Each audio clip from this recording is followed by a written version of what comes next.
Thank you and welcome to the Patriots 300 Level Podcast. My name is Kevin, and we're doing things a little bit different this week for this episode, as I'll be doing this episode solo since Eric is traveling and out of the country. And just the way the scheduling worked out, we're looking to have another guest on, but just timelines didn't work just because of that Thursday night game that's coming up. So welcome back to our 46th episode, where I'll be recapping the Patriots' latest win against the New York Jets, previewing that 8 o'clock Thursday night Thanksgiving game against the Minnesota Vikings as well. As a reminder, you can follow us on Twitter and Instagram at Pats300levelpod for up-to-date updates and commentary on news of the day, in our website at Pats300levelpod.com. So the first thing getting into it right away would just be that Jets recap. Patriots win 10-3, dramatic fashion right at the end.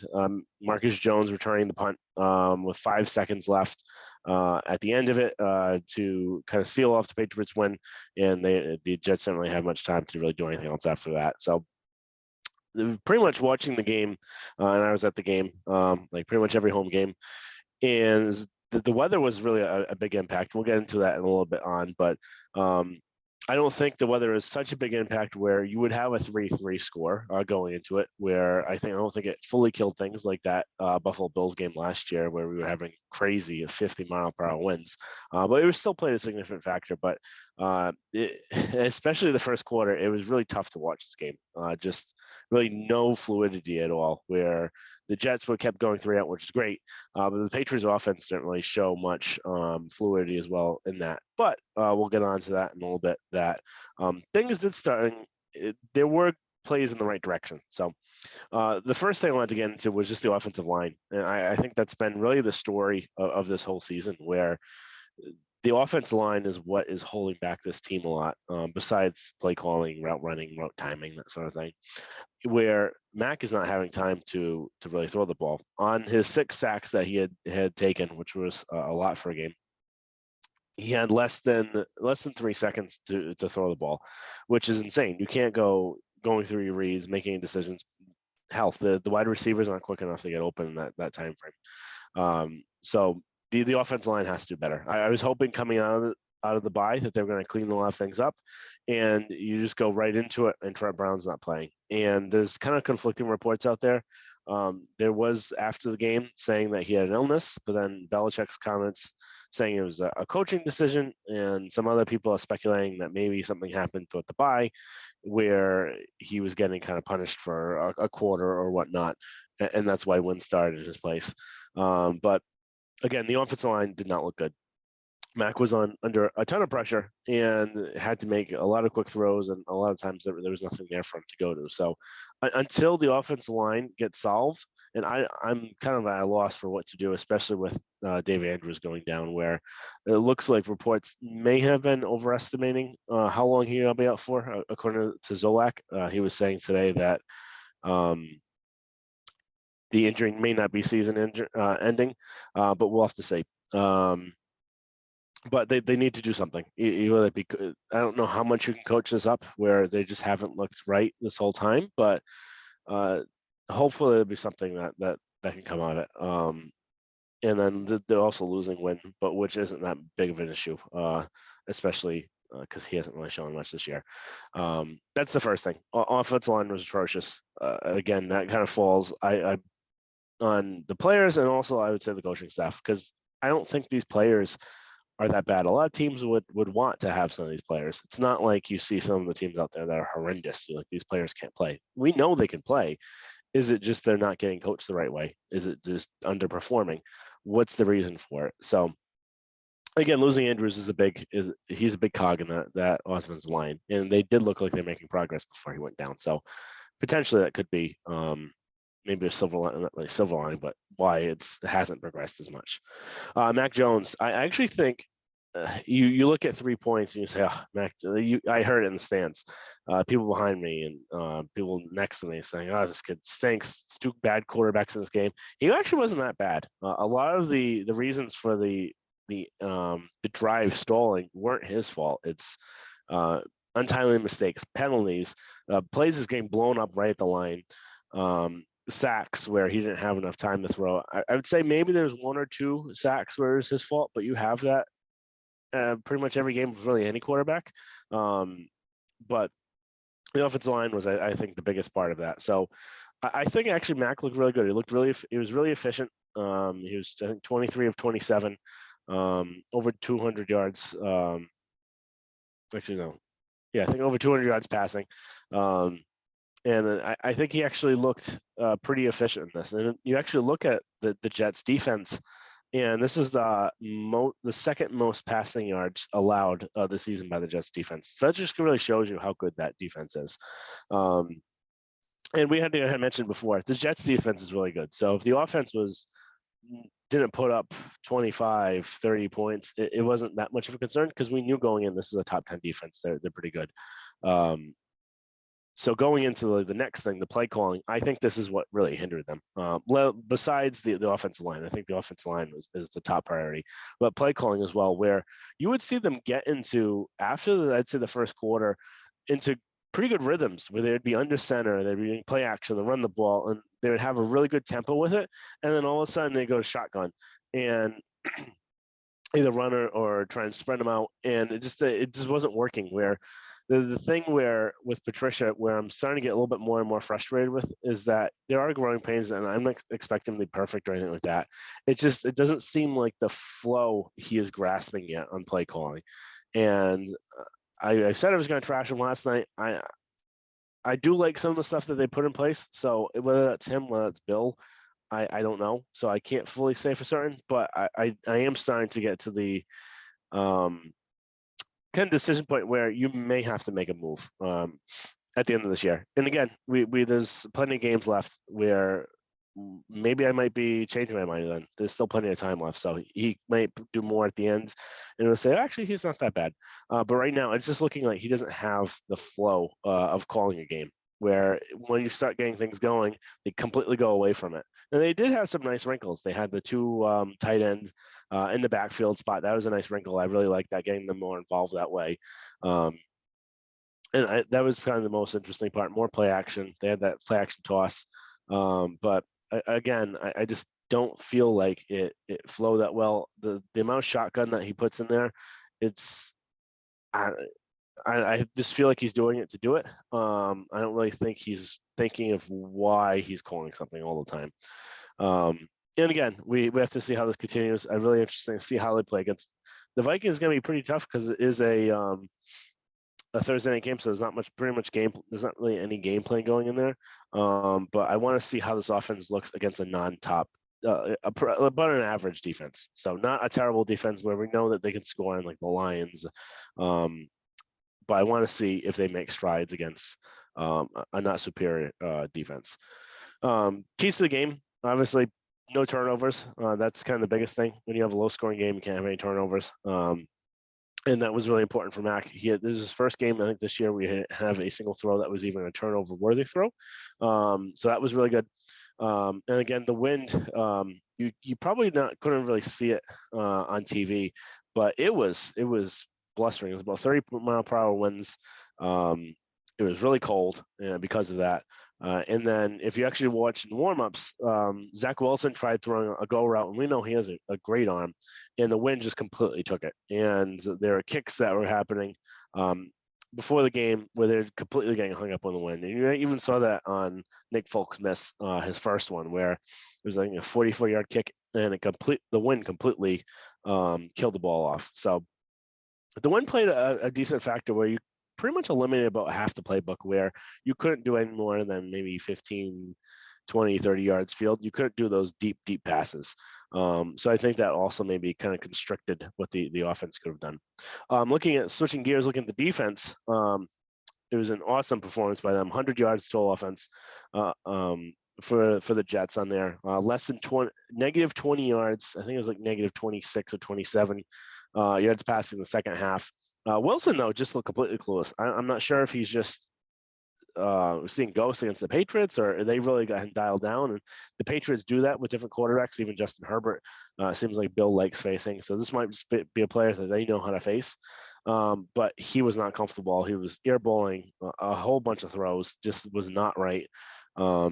and he's also an idiot too. Where at the end of the game, he didn't want to take any responsibility. That's you're supposed to be the leader of the team. You're supposed to always say it's my fault. You're not supposed to say that it's not their fault. Well, why they lost, because it was. You scored 3 points. That you need to score more than that.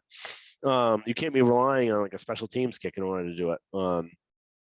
And then Matthew Judon is the leading sack holder right now. He's up to, I think, 13 and a half sacks this year. He's just showing how dominant he is, and I think they're doing a really good job of preserving him.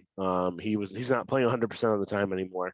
I think he is at, I think, 80% of snaps this game, and I think they're doing a much better job, and they're not really using on special teams as much. So trying to just keep that juice in the engine. And then the last thing, just with the Jets and the special teams, where you can't make that mistake. And I was even wondering why they were punting it there. The whole game, they were really good against punting it to the sidelines and making sure they didn't really have good returns. And then you have 20 seconds left, and you know you have a good returner out there. And even if you don't have a good returner, there's always a chance it can happen. So why don't you just kick the ball, put it out of bounds? Likely the Patriots are going to need the ball. They got one timeout, but they haven't done anything on offense. And what would you think that you've stopped them the whole day? Why wouldn't you believe in your defense at that point? So I would have just kicked the ball near the on the sidelines, have it go out, and then see what they do. They'd probably just have one run, see what happens. But complete debacle by them. Great return by Marcus Jones. Is really what they drafted him for, and then I'll be excited just to see how he plays in the quarterback position to come. Going up to 3 up, 3 down. This will be pretty easy. 3 up, Marcus Jones again. Insane ending to the game. Great punt return. He's quick. He's explosive. Really good for him for that part. Matthew Judon, I think he had 3 sacks in the game. He's just a dominating force, and he is the defense. The amount of pressure they're able to get between him and Wise and the stunts and twists that they're running, that's what's making this defense really good. And I think right now DVOA has the Patriots at number 1. And then the last, Ramondre Stevenson, he's just showing more and more about how much of a lead back he is for you, not just in the running game, but the running game he actually was kind of held up a little bit. Harris actually did better in the running game, but in the passing game, he's just so kind of shifty, and it doesn't matter if one person tries to touch him, he can break a bunch of tackles.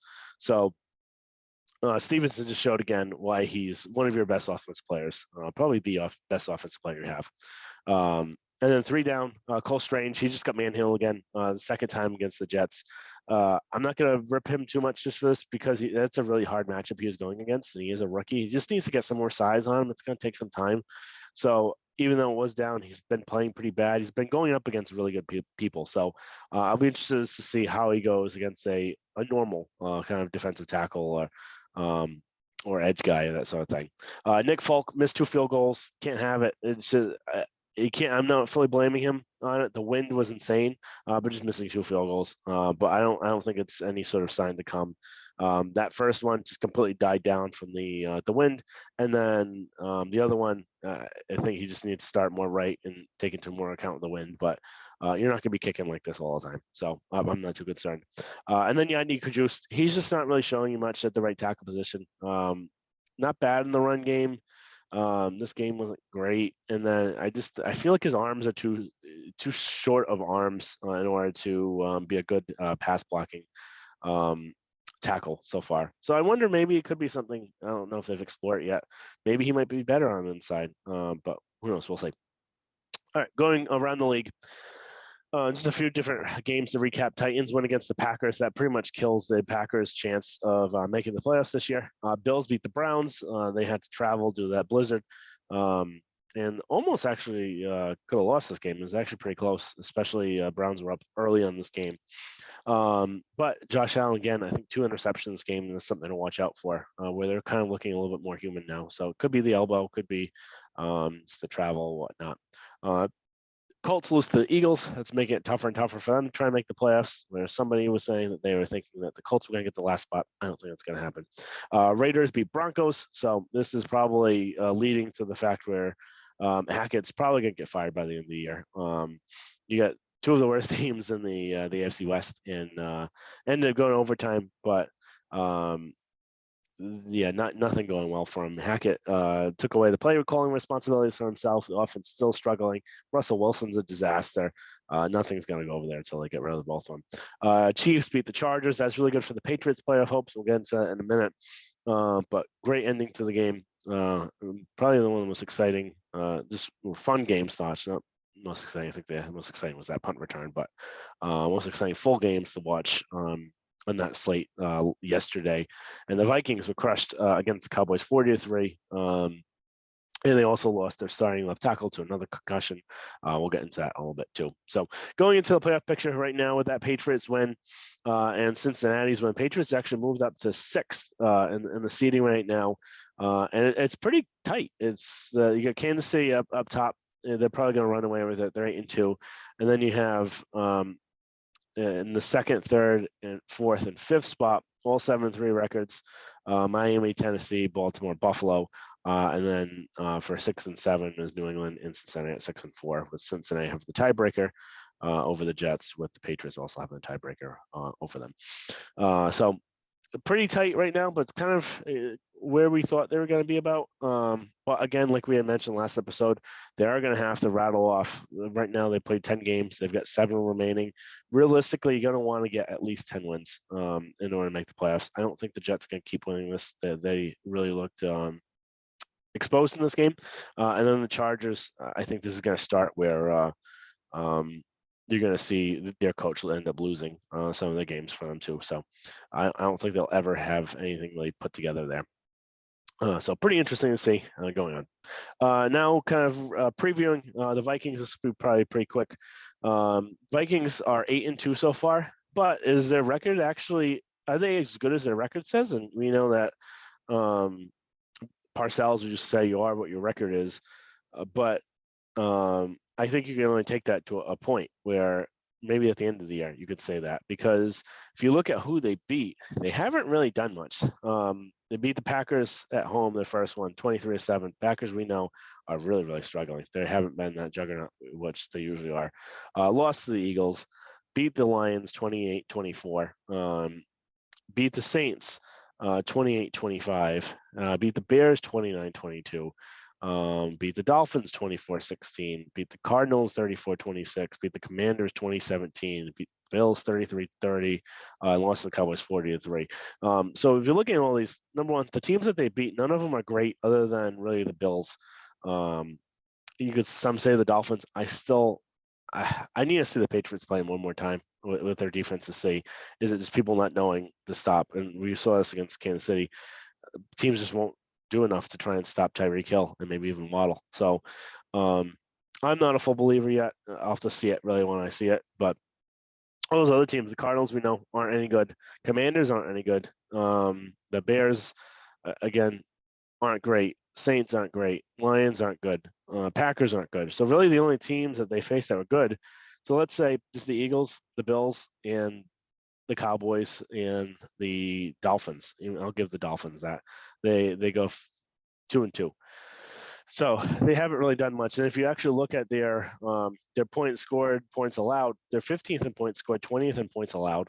And then their DVOA, they're 19th on offense, they're 18th on defense. So they're actually performing a lot worse than you would expect what their record would be. And that's not really surprising because me and Eric aren't a big fan of Kirk Cousins. I think he's an average quarterback at best. He kind of wilts in the pressure. We'll get into that in a minute, but I think kind of those statistics that you look at is just showing that they probably aren't an 8-2 team really. Realistically, at the end of the year, depending on, I'm not sure what the rest of their schedule looks like, but they're going to lose some more games coming up. It's only a matter of time, just because it's got to even out. They're not scoring enough. Their defense isn't good enough to really be where they're at right now. So kind of looking at their team, the biggest one, just looking at Kirk Cousins again. Whenever the spotlight gets in on him, when it's a night game or primetime game, that's when you see him wilt, and it's historic. You can see against the Cowboys, that was a 4:00 game against the Cowboys, and they were destroyed in that. And then you see like those 1:00 games, those are usually when he performs well. He did perform against the Bills when that was a primetime game, which was a little surprising, but he was bailed out a lot by Justin Jefferson. So looking at the offense, they actually have a lot of talent on offense. Dalvin Cook at running back, Adam Thielen and Justin Jefferson at wide receivers, two great wide receivers. Thielen, I think, isn't as great as he used to be. I think he's kind of he's still really dependable, really good. I think Justin Jefferson really takes the cake on that, though. And we just saw really that last game how good he really is. But there are ways that you could stop him, and we've seen that with a bunch of other teams. They're not scoring a ton, and I think part of that is just Kirk Cousins. And then defense, again, they're kind of middling at best on defense, so probably about an average to not below average, but teetering towards that way on defense. So keys to the game, again, number one, get pressure on Kirk Cousins. You get pressure on him, he kind of wilts a little bit, starts making mistakes. He's good for 1 or 2 interceptions a game. You just gotta have to catch him, be in the right position for it. So pretty much the same as like a Favre or Justin Herbert or something like that, where you get pressure on him, you know that he's gonna give you some pictures. Got to be in the right spot and get him. And then this is really tough, where we usually say, really at each episode, Bill takes away what you do, what your number one and maybe number 2 talent is, and make you beat you with your third and your fourth. So that's really tough here, just because they've got about really 3 really good, 4 guys really that are really good. You got Dalvin Cook at running back. You got Justin Jefferson, Adam Thielen, and then you got T.J. Hawkinson at tight end. And we did face him once, and we were able to shut him down. But it's just, how do you shut down all kind of 4 of those things, where you'll probably put Duggar on Hawkinson or Phillips, and that actually worked out well against the Lions. So I think they could probably do that same plan again. But then how do you stop the run with Dalvin Cook? You're going to have a really good game out of your interior line in order to do this. So what they're going to need to do is have good interior line play with Guy and Godchow and Wise and Judon, to stop the run. So that way you can free up your linebackers to have Hawkinson be covered. And then, or your safeties. I really count the safeties and linebackers the same sort of thing. And then you can have maybe Jonathan Jones on Jefferson or Thielen. Usually a lot of times they'll like to put the number 1 corner on their second player and have their second cornerback in a safety shout of like the best wide receiver. So we may see Jones on Thielen, and then maybe Mills or the other what's his name? I'm blanking on his name. The rookie Jones, Jack Jones, on Jefferson, have a safety cover on that side. So there are options to do it. And again, they're not like a top 10 scoring offense this year. So other teams have done it. So the Patriots being, I think right now they're ranked first in DVOA, and it'll be interesting just to see how their defense does against this team. The Cowboys were able to shut them down with 3 points. They have probably the best defense in the league, but it's interesting to see how they play in here. So again, Vikings right now, they're favored by 3. So really, this is really a toss-up if you really think about it, because you usually get 3 points when you're at home, is what Vegas does. And again, this being a Thursday night game, there's not really much practice going into it. They get probably 1 walkthrough. And that's pretty much it. They don't get really much contact. It's not a crazy game plan going on. They do different things to prepare, and they have like their other staffers look into it, but you're not going to usually see something completely out of left field for this. So usually it's when the Thursday night games, it's the better of the team that usually wins, but it's tough in this instance. Are the Vikings as good as a record are? I say no. Can you get Kirk Cousins to kind of fizzle out? I say yes. And how is this Patriots defense going to do? I think it's going to do pretty well. They've really shown this year they're doing really well against any quarterback that's a non-running quarterback. So that's what's giving them trouble a lot. So can they stop a pocket passing quarterback? I think they can. I think they can dial up some pressure. I think they can have their coverages in the right way. So I think that it'd be a victory for him. So again, the Vikings were favored -3. Over under was 42.5 at Barstool Sportsbook. Eric, I don't know his prediction for his score. I know he's predicting they're going to win. I just forgot to get a score before going on with this. I'm predicting a 20-13 win by the Patriots. I still think that with just this time off, and then with Andrews probably missing this game, it's going to have a little bit of trouble with the offensive line. And they're going to score more than this last week, but I think it's going to be a work in progress. The average points allowed they've given up is probably, just doing a quick math, probably around 20, 24. So I think you're going to probably see the average amount given up just because the Patriots offense isn't really much more than average right now. So 2013, and that may be generous with what they give up, but we'll have to say. I still think that they have a lot of weapons that they have. So can you shut down all of them all the time? I'm not sure. So, but 2013, I think the Patriots win this one, and it'll be interesting to watch. And so I hope you guys enjoy your Thanksgiving. Have a lot of turkey, and we'll look forward to talking to you next time. Eric will be back to do our recap of this, and along with previewing the Bills game. So again, follow us on Instagram and Twitter at Pat's 300 Level Pod for up-to-minute updates. Subscribe, rate, and review on all of your platforms, your podcast platforms, iTunes, Spotify, Twitter, all those sorts of things. Google. Leave a review. Let us know how we're doing, and watch us on YouTube as well. You can leave comments, subscribe on there. Ask us any questions you got that come up on the top of your head. But we'll look forward to talking to you next week. Hopefully, recapping a win against the Vikings. And then previewing that up and coming Bills game, which a lot of people are looking forward to. Thank you very much. Talk to you guys next time.